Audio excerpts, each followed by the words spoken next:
friends, this is Dr. Sitesh Roy, your super specialist in immunology, allergy and asthma, coming to you with this video on herd immunity. It's funny when I think of what the situation has been prior to COVID-19, hardly anyone had paid as much attention and heard about immunity, and now everyone is talking about herd immunity.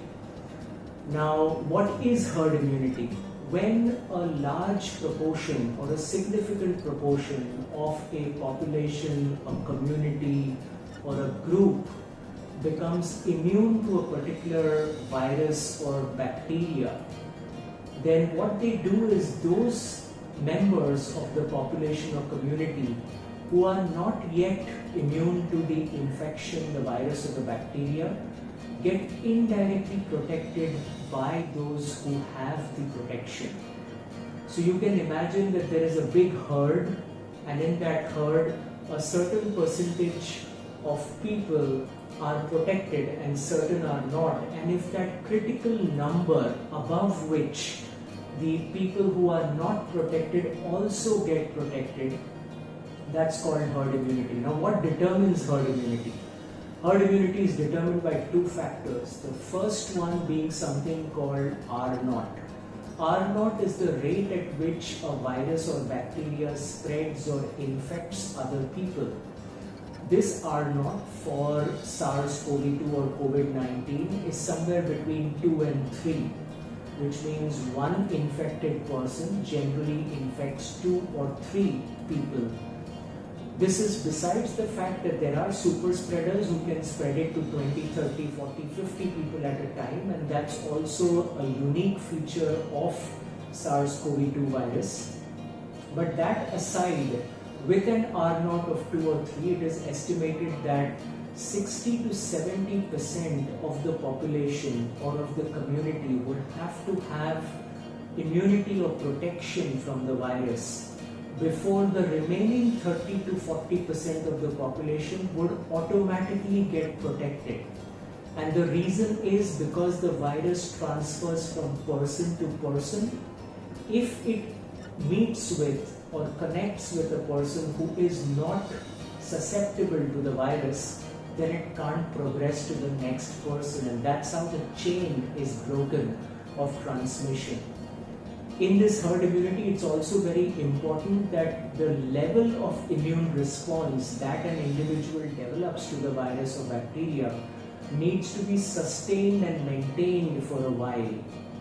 So these are two areas in which still research is very much actively going on. We do know that with the previous coronaviruses, the old coronaviruses that have been around since the 60s, that immunity generally stays pretty good for 3 to 4 months, and it is still there for about a year. But with COVID-19, we are still learning how the antibody response and the cellular immunity, the T-cell response to this virus is behaving, and how long it's going to last, and what kind of a memory immunity it will develop. And based on all these factors, the success of a vaccination program, when we do have a valid, safe, immunogenic, successful vaccine available for our use, how many people will need to get vaccinated in order for the others to also be protected, by which the R0 would really reduce and the infection would become like any other infection in the community, are still areas that we are studying and looking at. But it's hopeful, because certainly it seems like having a good level of neutralizing antibodies and having T cells that are reactive to SARS-CoV-2 developed after an infection, whether it is symptomatic or asymptomatic, does seem to protect people from future infections or making the future infections milder. So that, for your friends, is herd immunity.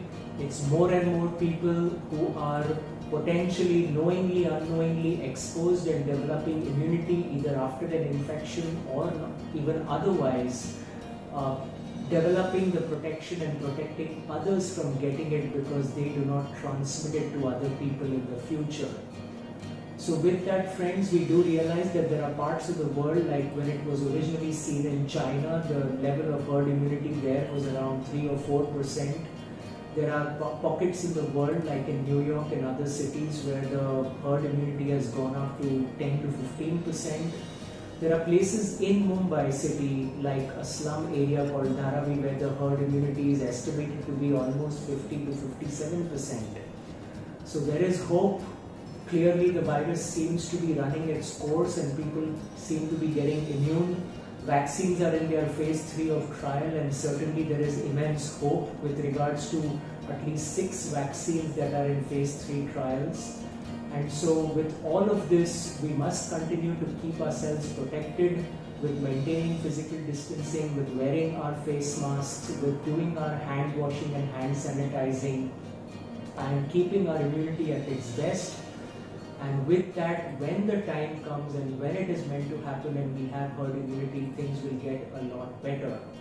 So till the next video, stay safe, take care, stay immune. God bless us all. Take care.